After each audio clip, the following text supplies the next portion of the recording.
We are going to start optical isomer. Optical isomer आप लोगों के क्लास 12th का पार्ट है। थोड़ा ठीक से आप लोगों को इसको पढ़ना है, ठीक है। ऑप्टिकल आइसोमरिज्म क्या होता है, कैसे काम करता है, बाकी और सारी चीज, ठीक है।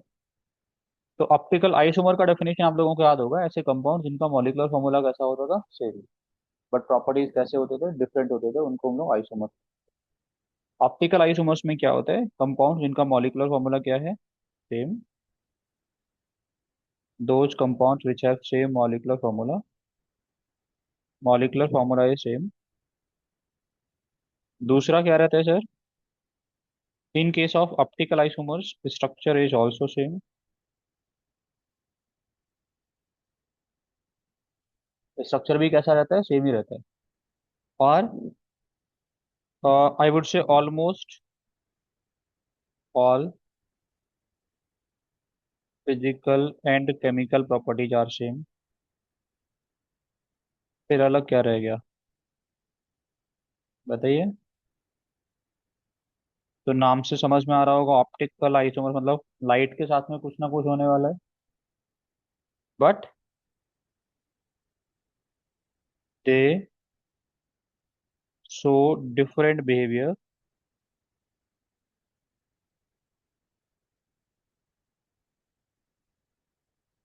With plane polarised light.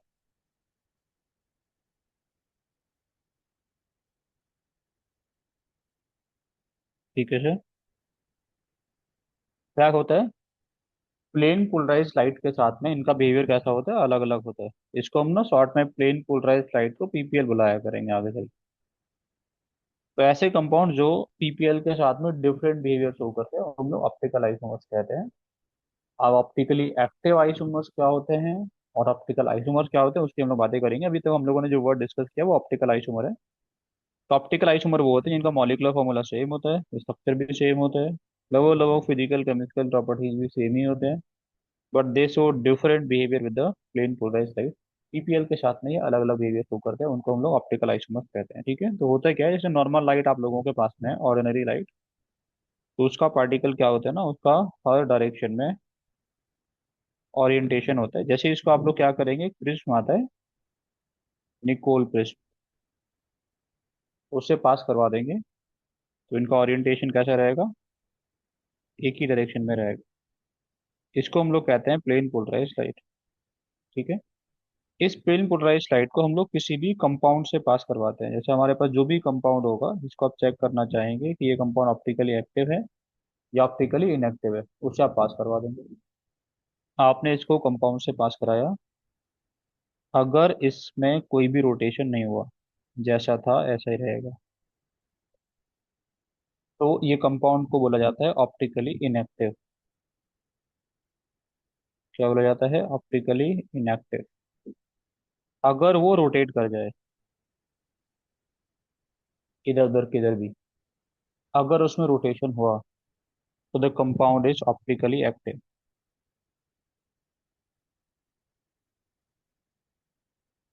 Compound कैसा होगा, ऑप्टिकली एक्टिव होगा।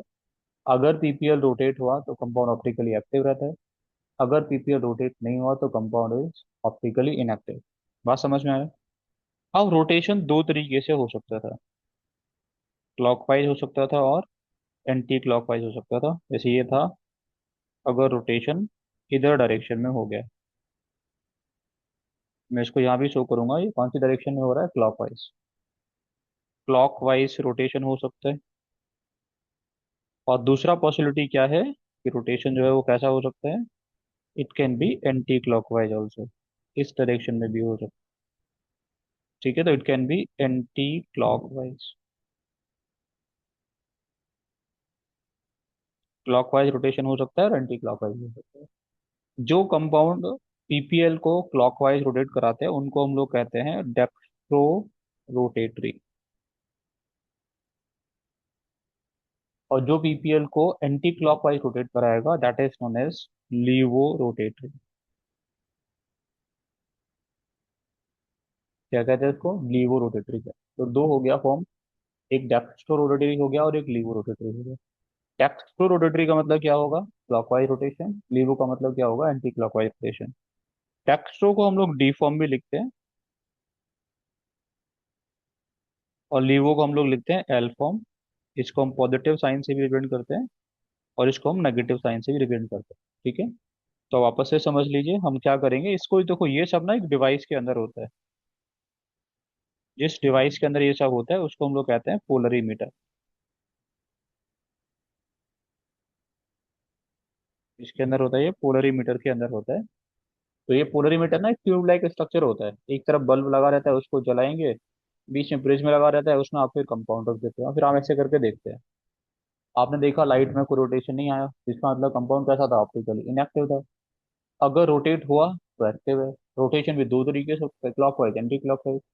क्लॉकवाइज होगा तो अब कैसा होगा? डेक्स्ट्रो रोटेटरी, उसको प्लस फॉर्म कहते हैं या डी फॉर्म कहते हैं। एंटी क्लॉकवाइज होगा तो एल फॉर्म, लीवो रोटेटरी, उसको हम लोग नेगेटिव फॉर्म भी कहते हैं। ठीक है।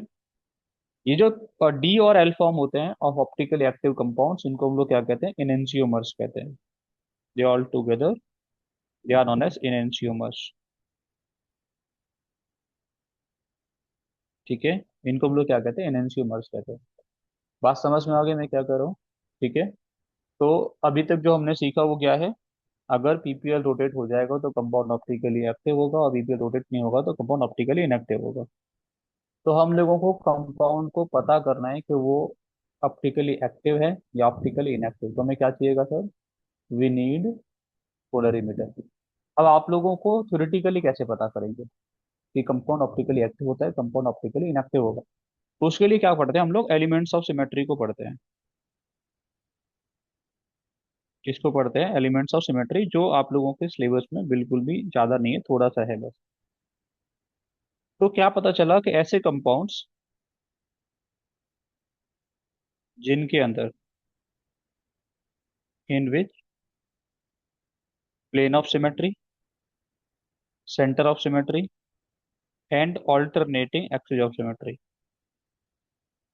these all elements of symmetry are absent, are optically active। ऐसे कंपाउंड्स जिनके अंदर ये एलिमेंट्स ऑफ सिमेट्री एब्सेंट होते हैं उनको हम लोग क्या कहते हैं? वो ऑप्टिकली एक्टिव होते हैं। बात समझ में आया मैं क्या कर रहा हूँ? ठीक है। अच्छा, एक और एलिमेंट ऑफ सिमेट्री होता है axis of symmetry, AOS. It is not in criteria of optical activity. ये ऑप्टिकल एक्टिविटी के क्राइटेरिया में नहीं होता, इसके होने या ना होने से कोई फर्क नहीं पड़ता। अगर एक्सिस ऑफ सिमेट्री है तो भी कोई फर्क नहीं पड़ेगा, नहीं होगा तो भी फर्क नहीं पड़ेगा। ये तीन एलिमेंट्स ऑफ सिमेट्री जो है वो क्या होने चाहिए? एब्सेंट होने चाहिए। तुमको तो बीइंग इन क्लास 12 ये एलिमेंट्स ऑफ सिमेट्री भी नहीं ढूंढना है। इसके लिए एक और टर्म है जिसको हम लोग कहते हैं कायरल कंपाउंड। कायरल कंपाउंड क्या होता है बताइए? तो कायरल वर्ड का मतलब क्या होता है? कायरल का मतलब होता है कि ऐसा कोई कंपाउंड जिसका मिरर इमेज खुद पे सुपर इम्पोज नहीं करता हो, उसको हम लोग कायरल कंपाउंड कहते हैं। ठीक है। कायरल का मतलब क्या होता है? Compound which forms a non super imposable mirror image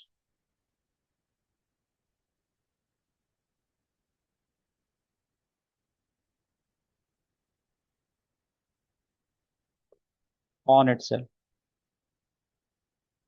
ठीक है सर। हमने क्या करेंगे? हम उस कंपाउंड का एक मिरर इमेज बनाएंगे, और वो मिरर इमेज अगर सुपर इम्पोज नहीं करेगा, अगर वो मिरर इमेज कैसा होगा? नॉन सुपर इम्पोजिबल होगा उसका। जैसे ये वाला हाथ है, इसका मिरर इमेज क्या होगा? ये वाला हाथ होगा। समझ, दोनों क्या एक दूसरे के मिरर इमेज है? यस और नो? अगर मैं इसको इसके ऊपर रखूंगा तो सुपर इम्पोज करेगा नहीं। अभी आपको ये वाला फेस विजिबल है, अगर इसके ऊपर रखूंगा तो अब तो ये वाला फेस विजिबल हो रहा है, सुपर इम्पोज नहीं कर रहा। जो सुपर इम्पोज नहीं करेगा वो कायरल होगा, जो सुपर इम्पोज कर जाएगा वो कैसा होगा? अकायरल होगा। और जो कायरल होगा वो कंपाउंड कैसा होता है? ऑप्टिकली एक्टिव होता है। या फिर हम इनसे ही बात कर सकते हैं जिन एलिमेंट्स के अंदर ये तीनों एलिमेंट्स ऑफ सिमेट्री एब्सेंट होते हैं, plane of symmetry, centre of symmetry और ऑल्टरनेटिंग एक्सिस ऑफ सिमेट्री। ये भी कैसे होते हैं? कायरल कंपाउंड के होते हैं। और chiral compounds are optically active. ठीक है। क्या हो गया? समझ आया मैं क्या बोल रहा हूँ? कायरल क्या होगा? जिसका मिरर इमेज खुद पे सुपर इम्पोज नहीं करता है उसको हम लोग कायरल कहते हैं। नोट करके मैं लिख देता हूँ यहाँ पे, या पॉइंट बना के लिख देता हूँ, chiral compounds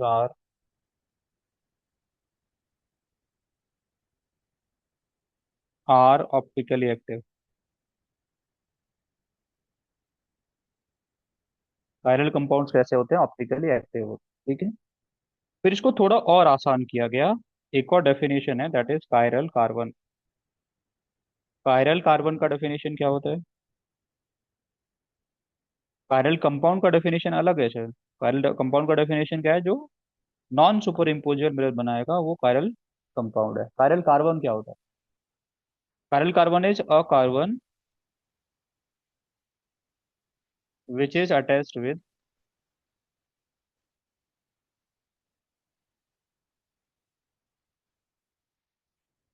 four different groups.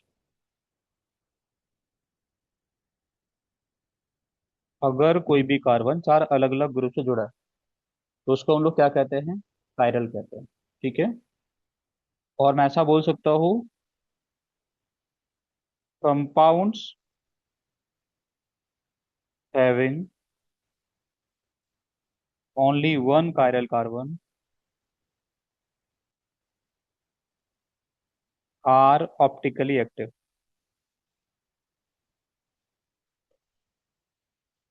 जिसके पास एक कायरल कार्बन होगा वो तो ऑप्टिकली एक्टिव हो गई होगा। तो अब आपको मिरर इमेज बना के भी नहीं देखना। आपको क्या देखना है? एक कार्बन चार अलग अलग ग्रुप से जुड़ा है क्या? अगर वो चारों अलग अलग ग्रुप से जुड़ा है तो उसको हम लोग कायरल बोलेंगे।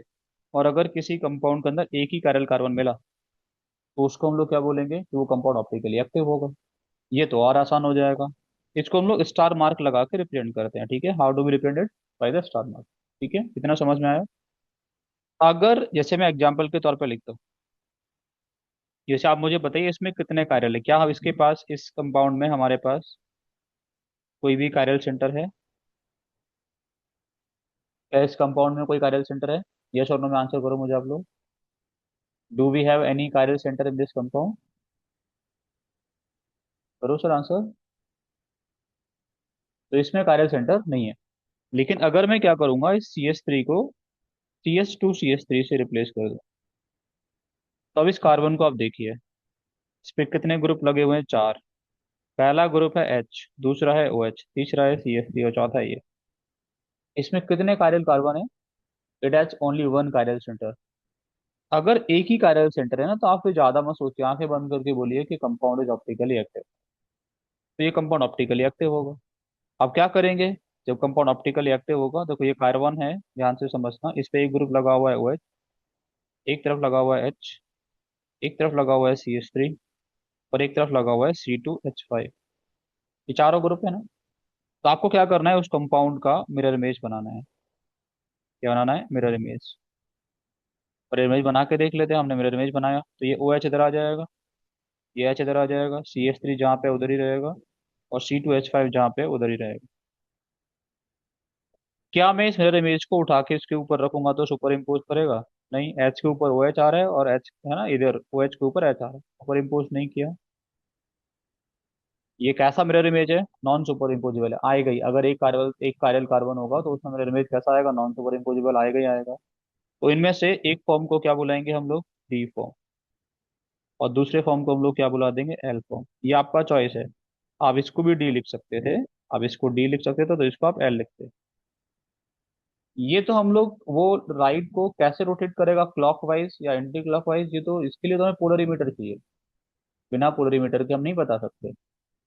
समझ आ रहा है मैं क्या करूँ? बट हम लोग सिंपली ये बता सकते हैं कि ये कंपाउंड ऑप्टिकली एक्टिव है, एक डी फॉर्म है और दूसरा एल फॉर्म है। और इस डी और एल फॉर्म को हम लोग क्या बुलाएंगे? एनेंशियोमर्स। ये दोनों एक दूसरे के क्या हैं? These are enantiomers. हम लोग एनेंशियोमर की डेफिनेशन अभी बाद में लिखेंगे, अभी इतना समझ में आ रहा है मैं क्या कह रहा हूँ? ठीक है।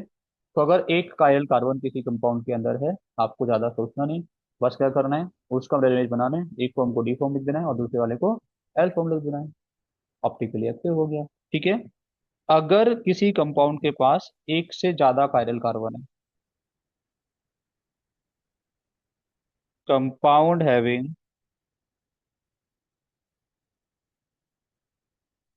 मोर देन वन कायरल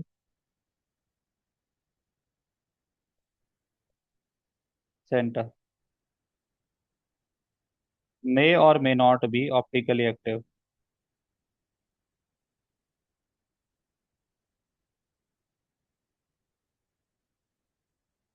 ठीक है।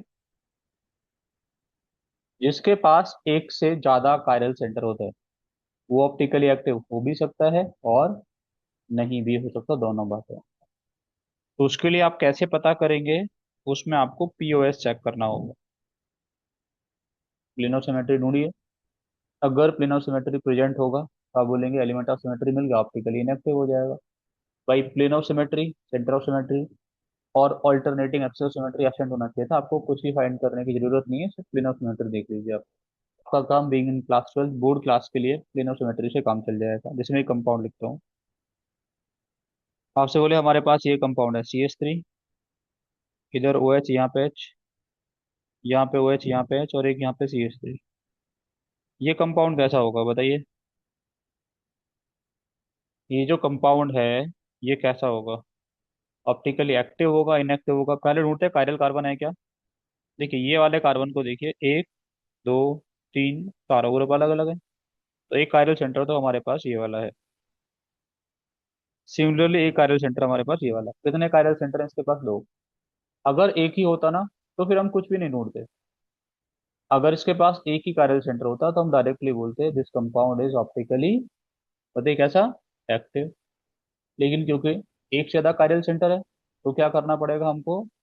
If more than one chiral centre is there then we have to look for plane of symmetry. इसके अंदर देखिए क्या प्लेन ऑफ सिमेट्री पास हो रहा है? तो आप बोलेंगे हो रहा है। आप यहाँ से एक प्लेन पास करवा दीजिए। जब यहाँ से आप प्लेन पास करवाएंगे तो both upper and lower part of are mirror image of each other. तो इसमें क्या होता है ना, अगर इसने लाइट को क्लॉकवाइज रोटेट किया तो ये क्या कर देता है, एंटी क्लॉकवाइज रोटेट करके सीधा करके वापस भेज देगा। तो जो लाइट आपको मिलेगा क्या वो रोटेट होके मिलेगा? नहीं। यहाँ से हुआ क्लॉकवाइज, यहाँ से हुआ एंटी क्लॉकवाइज, नेट रोटेशन कितना होगा? जीरो। जो हमारे पास लाइट आएगा तो वो तो रोटेट होके नहीं आएगा ना। समझ रहे हैं? यस और नो? तो हमें कैसा दिखेगा? ये ऑप्टिकली इनएक्टिव दिखेगा। ऐसा नहीं लाइट से छिड़कानी नहीं कर रहा था, कर तो रहा है लेकिन लाइट रोटेट नहीं हो रहा क्योंकि one part is rotating in the clockwise direction, other is rotating in the anti clockwise direction. बात समझ में आ गई? अच्छा ये ऑप्टिकली एक्टिव भी हो सकता था क्या? तो हो सकता था अगर हम लोग इसको ऐसे लिखते। देखो यहाँ से मैं OH को हटा के और इधर से भी हटा देता हूँ। ठीक है, हम लोग इसको ऐसा लिखते, यहाँ पे होता OH और यहाँ पे होता OH और यहाँ होता H। वही सेम कंपाउंड है, बस हमने OH का पोजीशन चेंज कर दिया। आप बताओ इसमें कितने कायरल सेंटर्स हैं? दो कायरल सेंटर हैं। क्या इसके अंदर कोई प्लेन ऑफ सिमेट्री पास हो रहा है? नहीं हो रहा। तो ये ऑप्टिकली एक्टिव है। आप इसका मिरर इमेज बना दीजिए। जब इसका मिरर इमेज बनाएंगे तो कैसा बनेगा बताइए? जहाँ पे H है वहाँ क्या आ जाएंगे सर? OH। देखो यहाँ पे आ जाएगा OH, उधर चला जाएगा H, यहाँ पे होगा H, यहाँ होगा OH। क्या ये उस पर सुपर इम्पोज कर रहा है? नहीं कर रहा। तो ये ऑप्टिकली एक्टिव हो गया। ऑप्टिकली एक्टिव भी हो गया। एक फॉर्म को आप क्या लिखेंगे? D form. दूसरे वाले को क्या लिखेंगे? L form. बात समझ में आ गया मैं क्या करूँ? कोई दिक्कत नहीं है ना? और इन दोनों को आपस में हम लोग क्या बुलाएंगे? इन दोनों को आपस में हम लोग बुलाएंगे एनएनसीओमर्स। और इसको ना एक टर्म को लिख लेते हैं। ये स्ट्रक्चर फर्स्ट था, एक ही कंपाउंड था। ये स्ट्रक्चर सेकंड था और ये स्ट्रक्चर था थर्ड। आपसे पूछे रिलेशन बिटवीन 2 एंड 3 क्या है? What is the relation between 2 and 3? तो आपने क्या बोला? आपसे पूछे रिलेशन बिटवीन 1 एंड 2 क्या है? 1 एंड 3 क्या है? 1 एंड 2 एंड 1 एंड 3 के बीच में क्या रिलेशन होगा? तो बताइए 2 एंड 3 के बीच में रिलेशन क्या होगा? 2 एंड 3 आर इन एनसीओमर। अभी भी डिस्कस किया हमने। 1 एंड 2 क्या होगा? 1 एंड 2 एंड 1 एंड 3। तो इनको हम लोग कहते हैं डायस्टीरियोमर्स। ये डायस्टीरियोमर क्या होता है उसको हम बातें करेंगे। तो एक एक करके इन डेफिनेशंस को पढ़ते हैं। सबसे पहला डेफिनेशन आता है एनएनसीओमर का। एनेंशियोमर क्या होता है, इसका डेफिनेशन की अगर मैं बात करूँ, तो enantiomers are the, these are the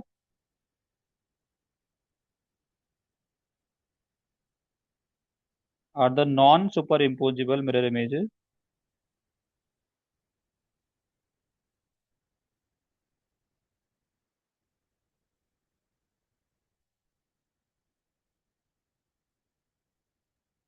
of an optically active compound. समझ में आ रहा है मैं क्या करूँ, जो ऑप्टिकली एक्टिव कंपाउंड था उसके वो मिरर इमेज जो एक दूसरे पे सुपर इम्पोज नहीं करते हैं, these are known as enantiomers. समझ आ रहा है मैं क्या करूँ, एक एग्जांपल हमने पहले लिखा था, और भी लिखना चाहे तो और भी लिख सकते हैं।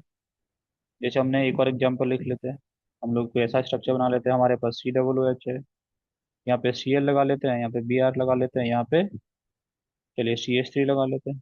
ये कोई कंपाउंड होता, तो इसमें भी तो कायरल सेंटर होता। इसका आप लोग क्या करेंगे, एक मिरर इमेज बना देंगे। जब मिरर इमेज बनाएंगे तो क्या सुपर इम्पोज करेगा, इधर Cl आ जाएगा, इधर Br, इधर होगा COH और यहाँ पे होगा CH3। क्या ये सुपर इम्पोज करेगा, नहीं करेगा। तो ये दोनों मिरर इमेज एक दूसरे पे सुपर इम्पोज नहीं कर रहे हैं, इसलिए इनको हम लोग क्या बुला रहे हैं, वी कॉल देम इनेंशियोमर। इनको हम लोग क्या कहते हैं, इनेंशियोमर कहते हैं। समझ आया। दूसरा डेफिनेशन आता है मीजो कंपाउंड। एक कंपाउंड होता है जिसको हम लोग क्या कहते हैं, मीजो कंपाउंड। मीजो कंपाउंड क्या होता है, मीजो कंपाउंड वो कंपाउंड होता है जिसके पास कायरल सेंटर तो होते हैं, लेकिन फिर भी वो ऑप्टिकली इनएक्टिव होता है। ऐसा होता है कायरल सेंटर्स होने के बाद भी वो ऑप्टिकली इनएक्टिव हो गया, तो उसको मीजो कंपाउंड कहते हैं। मीजो कंपाउंड इज क्या है, it is a compound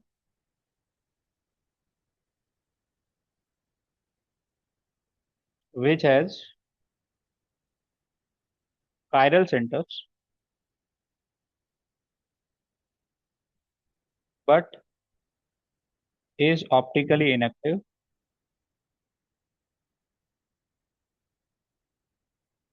due to presence of, किसकी वजह से था पीयूष,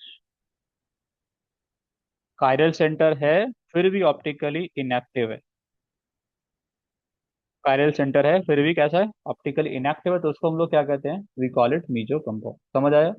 तो those compound which have chiral centre and still they are optically inactive due to the presence of plane of symmetry. तो हमने example लिखा था, और भी लिख सकते हैं, जैसे मान लो यहाँ पे COOH है, यहाँ पे OHH, यहाँ पे OHH और यहाँ पे भी COOH। कितने कायरल सेंटर्स हैं इसके पास में बताइए, how many chiral centres do we have two, एक इधर, एक इधर। लेकिन क्योंकि इसके अंदर क्या प्रेजेंट होता है, we can pass a plane of symmetry, POS। तो ये कैसा हो गया बताइए, ये हो गया ऑप्टिकली इनएक्टिव, कायरल सेंटर होने के बावजूद भी ऑप्टिकली इनएक्टिव है, तो इसको हम लोग क्या बुलाएंगे, मीजो कंपाउंड बुलाते हैं। ठीक है। एक और डेफिनेशन था डायस्टीरियोमर।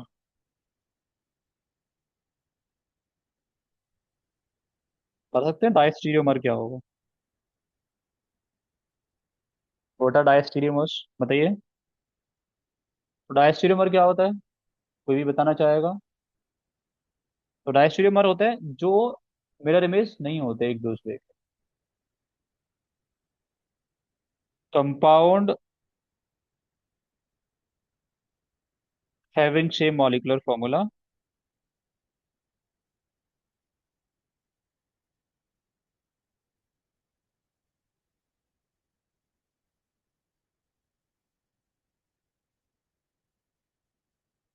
ऐसे लिख देता हूँ चलो, compound having same molecular formula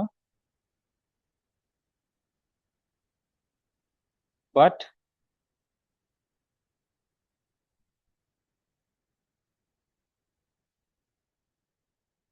इसको ना ऐसे लिख देता तो ज्यादा बेटर रहेगा ना, ऐसे डेफिनेशन थोड़ा सा लेंदी सा हो जाए।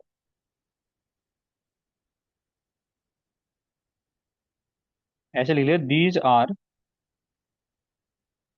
The isomers of a compound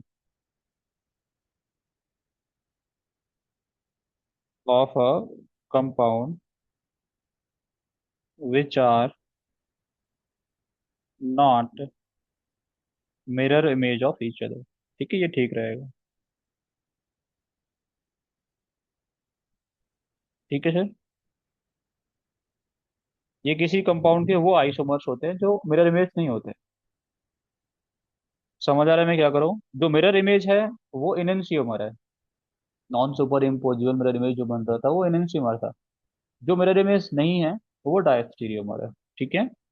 जैसे मैं एक और एग्जांपल लिखना चाहूँ, तो एक हमने लिखा था अभी, इसी को हम वापस लिख सकते हैं। ये जो कंपाउंड हम लोग लिख रहे थे, है ना, एक एग्जांपल ऊपर लिखा था, एक ये हो जाएगा कि ओ एच हमारे पास में है, यहाँ पे सी ओ एच है, एच ओ एच, एक था एच ओ एच। तो ये तो था मीजोफॉर्म, क्योंकि ये कैसा होगा, ऑप्टिकली इनएक्टिव होगा, क्योंकि इसके अंदर क्या प्रेजेंट है, प्लेन ऑफ सिमेट्री प्रेजेंट है। इधर आपने लिखा ओ एच एच, इसको लिखा ओ एच एच। इसका आप अगर मिरर इमेज बनाने चाहें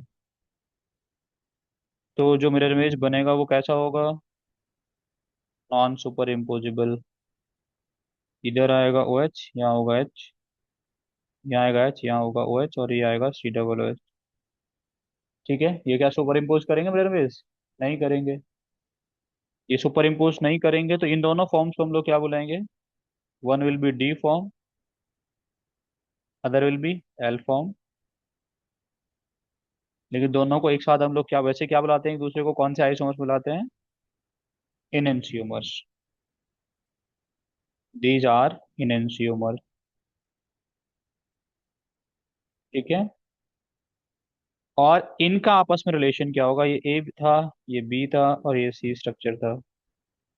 ए and B and A and C का रिलेशन क्या होगा? ये तो मिरर इमेज नहीं है ना एक दूसरे के। तो जो मिरर इमेज नहीं है वो डायस्टीरियोमर है।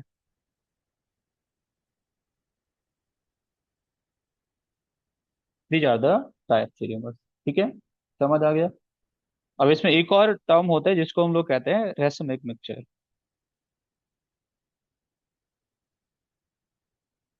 क्या कहते हैं? Racemic mixture. ठीक है। रेसमिक मिक्सचर क्या होता है सर?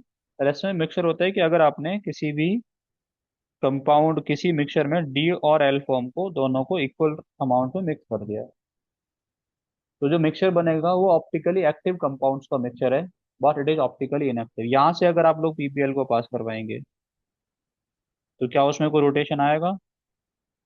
आप बोलेंगे कोई रोटेशन नहीं आएगा, क्योंकि इसमें तो दोनों फॉर्म्स मिक्स है ना।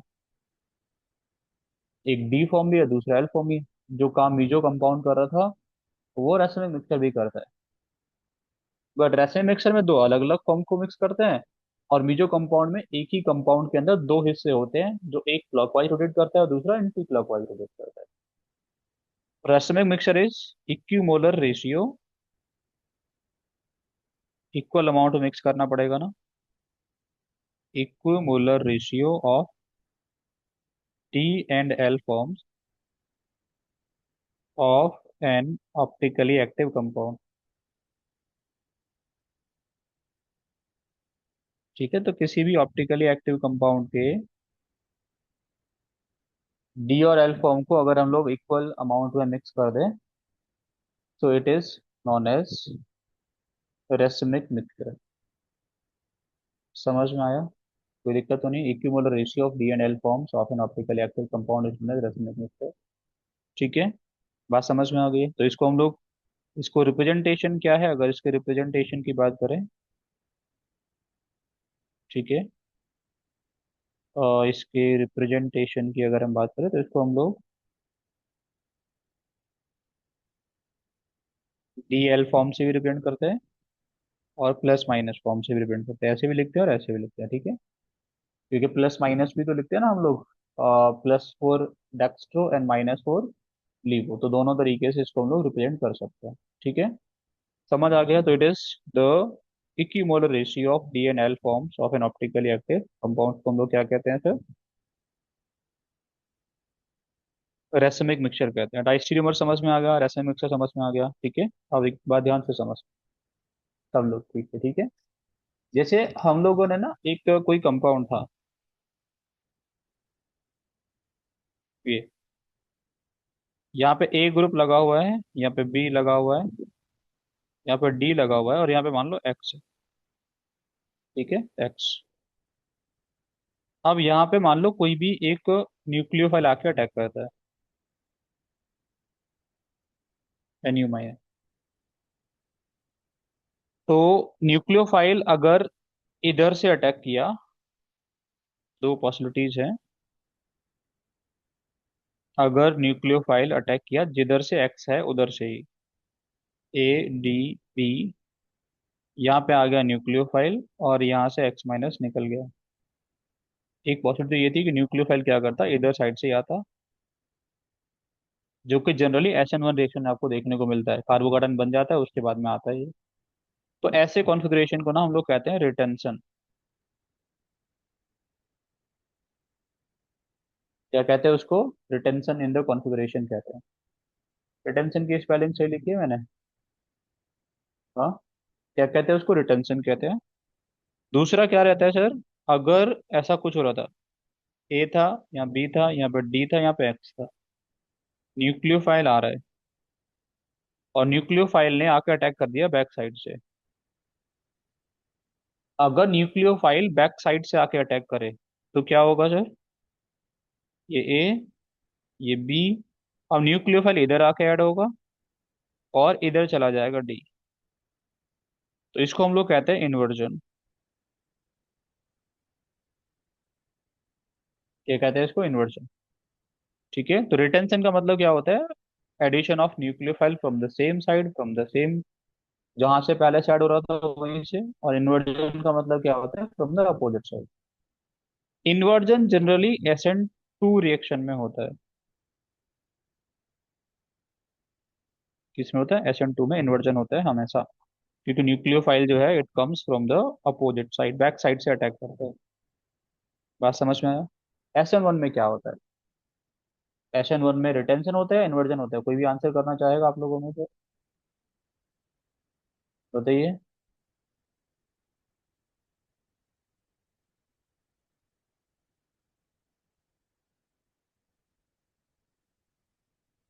जल्दी से बताइए। SN1 में क्या होता है? कोई भी आप लोगों में से आंसर करेगा? तो देखिए, SN1 में अगर हम लोग SN1 की बात करें, SN2 में तो समझ में आ गया ना क्या होगा। SN2 में क्या होगा तो बताए? इन्वर्जन होगा। ठीक है। Stereo chemistry in SN1 reaction. ठीक है। SN1 रिएक्शन में स्टीरियो केमिस्ट्री की बात हम लोग करेंगे। हाँ, समझ में आ रहा है मैं क्या करूँ? देखो, SN1 रिएक्शन में क्या होता है आप लोगों के पास में, ध्यान से समझना। RCH2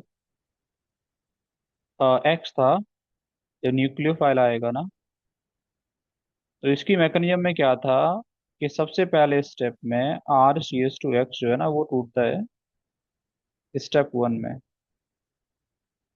और कार्बोकटाइन का फॉर्मेशन करता है, RCH2++X-। यहाँ पे इस कार्बन की हाइब्रिडाइजेशन क्या है? sp2, तीन सिंगल बना रखे है ना इसमें। sp2 का मतलब क्या होगा? RC, एक एच इधर है, एक एच इधर है, और यहाँ पे जो पॉजिटिव चार्ज है ना वो एम्प्टी p ऑर्बिटल में है। It has empty p orbital. अगर इसको ना आप ऐसे लिखना चाहो, R1 R2 R3 भी तो लिख सकते हो ना, ऑप्टिकल एक्टिविटी समझने के लिए। R1, ये R2 और ये R3। अगर न्यूक्लियोफाइल आके ऐड हो रहा है, तो न्यूक्लियोफाइल के ऐड होने की दो पॉसिबिलिटीज हैं। पहला पॉसिबिलिटी, वो इधर से आके ऐड हो सकता है। बात समझ में आ रही है मैं क्या कर रहा हूँ? पहला पॉसिबिलिटी वो इधर से आके ऐड हो सकता है। मैं ग्रीन वाले मार्क को ग्रीन से प्रेजेंट कर रहा हूँ। देखो, अगर इधर से आके ऐड हुआ, ये R1 है, ये R2 है, ये R3 है, तो ये वाली फॉर्म बनेगी। ये सर, हाँ। समझ आया मैं क्या कर रहा हूँ? दूसरा पॉसिबिलिटी है, वो इधर से भी तो आके ऐड हो सकता था। अबव द प्लेन भी ऐड हो सकता है, बिलो द प्लेन भी ऐड हो सकता है। अगर ऐसा होगा तो ये R1, ये R2, ये R3, और न्यूक्लियोफाइल किधर साइड में आके ऐड होगा? इधर साइड में। ये तो ऐसा नहीं लग रहा एक दूसरे के मिरर इमेज बन गए हों। यस और no? If you have this chiral center था, अगर ये कायरल सेंटर था, अगर यहाँ पे अटैक करवा रहे हैं ये आर, जो सी एक्स है वो कायरल सेंटर है, तो इसमें क्या हो सकता है? ये हुआ रिटेंशन इन द कॉन्फ़िगरेशन, और ये हुआ इन्वर्जन इन द कॉन्फ़िगरेशन। एक बना डी फॉर्म और दूसरा बना एल फॉर्म। इनका एक मिक्सचर बन जाएगा, और इनके मिक्सचर को हम लोग क्या कहते हैं? Racemic mixture. इनके मिक्सचर को हम लोग क्या कहते हैं? We call it racemic mixture.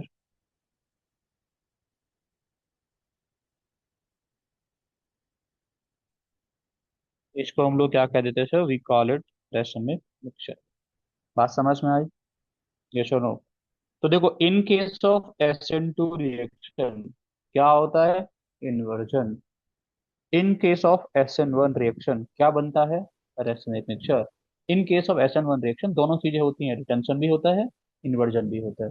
क्यों होता है ऐसा? क्योंकि जो पॉजिटिव चार्ज रहता है वो एस प्योर पी ऑर्बिटल में रहता है, तो अबव द प्लेन भी एडिशन हो सकता है न्यूक्लियोफाइल का, बिलो द प्लेन भी हो सकता है। क्या ये रेसमाइजेशन अप टू 100% होता है? It is not 100%। 100% नहीं होता। इसमें एक्सटेंट ऑफ इन्वर्जन, इसको भी मैं समझा देता हूँ, हालांकि उतना इंपॉर्टेंट पॉइंट बोर्ड के लिए नहीं है। इज स्लाइटली ग्रेटर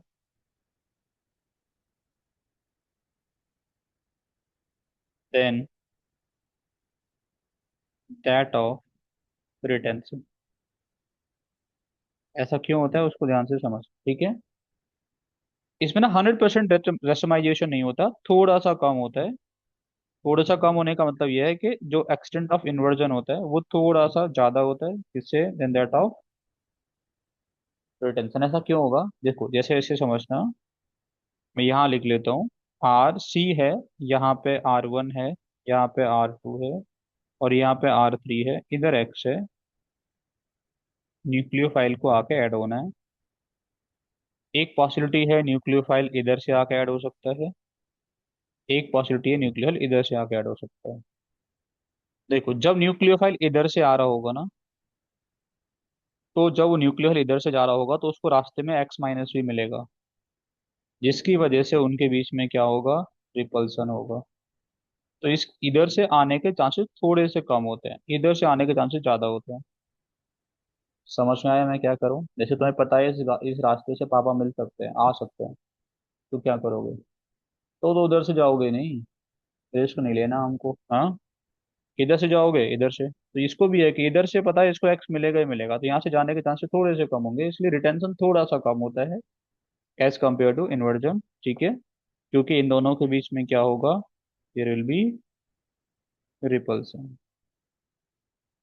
बात समझ में आ गई मैं क्या कर रहा हूँ? ठीक है।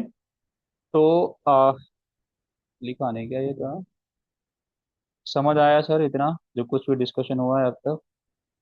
यस और नो? तो ऑप्टिकल एक्टिविटी में इतना ही है सर। बोर्ड क्लास के लिए ऑप्टिकल एक्टिविटी में इतना